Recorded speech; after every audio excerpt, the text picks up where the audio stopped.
Hi, welcome to the Ask an Architect show. My name is Jack Tintle from Array Architects, and I have with me Danei Cesario. Good morning. So I just wanted to start off tell me a little bit about your background, where you're from, your alma mater, and then kind of how you got into architecture and design. Okay, so I was born in England, Manchester. I came here the first time to America when I was about 6 years old, and then we moved back and forth until I was in, I would say, high school. My mom had ideas of where I should go. Mm-hmm. I applied to all schools in New York City, and I think one other, Georgia Tech. Turned out we were living in England at the time, and I found out that I got a free ride, full ride, to City College. Wow. And so that was my way of encouraging my mom to let me come back to America and do my university there. And I did the 5-year program at City College. Wonderful. So when you graduated from college, what was your first job, and how did you kind of get into the industry and get your feet under you, so to speak? Okay. Well, I worked through most of university, so I had a job pretty much through the 4 or 5 years.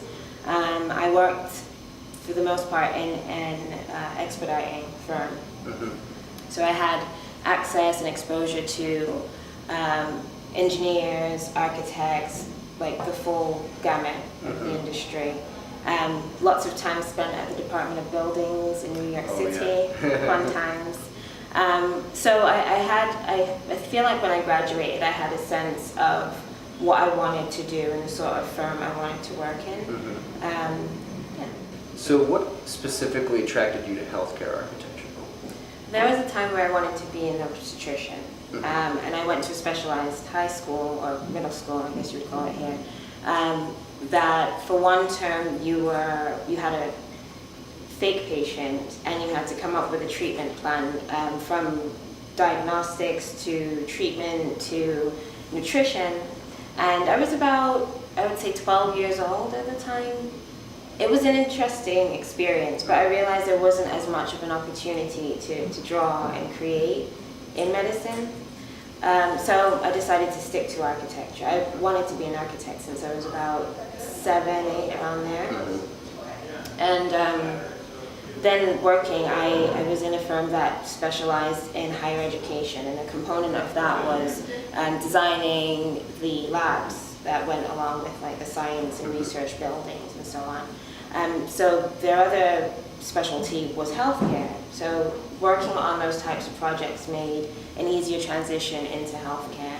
Mm-hmm. And how would you compare healthcare architecture specifically to other types of specializations? That's a good question.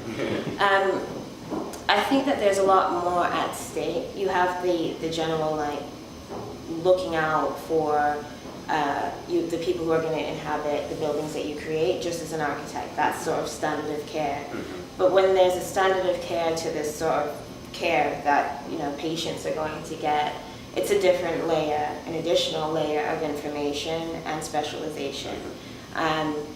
You realize that people who are coming to hospitals and these treatment facilities are usually going through one of the hardest times in their lives. So you have to have a level of sensitivity when it comes to that, just creating spaces that are going to help heal them and at least make them feel comfortable as they can be, given the situation. So emotional intelligence is obviously a big component to it. Oh yeah.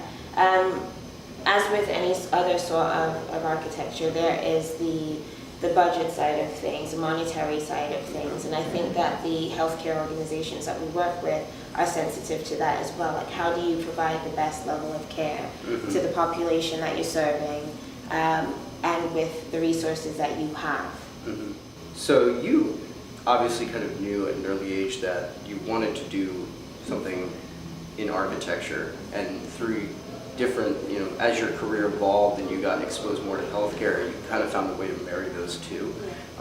What advice would you give to a student who's trying to identify their design interests, and specifically what kind of advice would you give to graduating students, people that are about to enter the workforce for the first time? I think when you're in university, there are courses that you sometimes have to take as part of the curriculum, right? but what's usually said about university or that period of life is you're trying to find yourself and so on. I would add to that and say, try and gravitate towards the things that excite you, the things that sort of, give you butterflies or, you get really excited about during your university experience. Mm-hmm. I think that there's a wealth of knowledge available in any sort of higher education setting. And I think that the professors try and show the array of different things that you can do and go into. But I think it's most important for students to stay inspired and seek out inspiration. Get involved in your local chapters. Get involved in your local Center for Architecture. I think when you're at that transitional space about going into the workforce, it's important for you to be around people who are in it and learn from people who are like on the other side. Yeah. Yeah. I think it makes it a much smoother transition. Mm-hmm. You said, going out and seeking out, things that interest you and things that you're passionate about. Do you have any books or, podcasts or authors that you read frequently or find inspiration from? There is a podcast, Entree Architect, and the gentleman, Mark, he does a really great job of showing alternative architecture careers, or people who are more entrepreneurial, and he has lots of different stories about those people. And I think that it's interesting to see that it's not always sort of the traditional firm, even though we both work in a traditional firm. Right. I think that when you're sort of coming into architecture as a profession, it's good to see that there are options for you. Maybe for a student, it's not a straightforward firm. Maybe they want to be more on the developer side. Maybe they want to be more on the client side.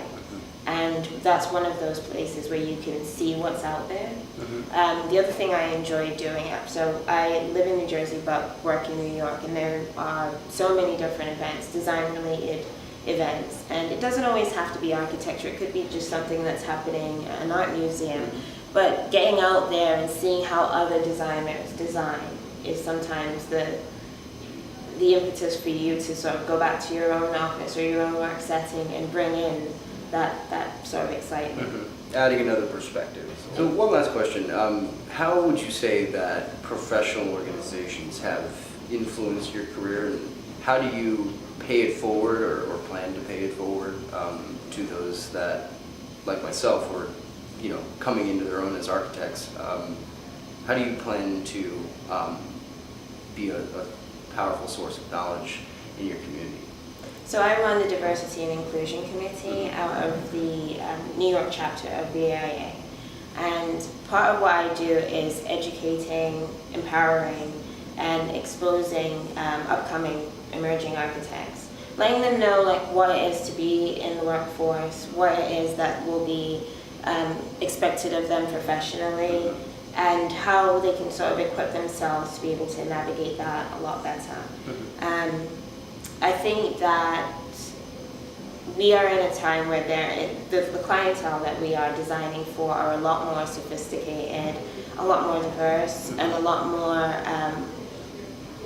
I would say, demanding, because they know now that they have many other options.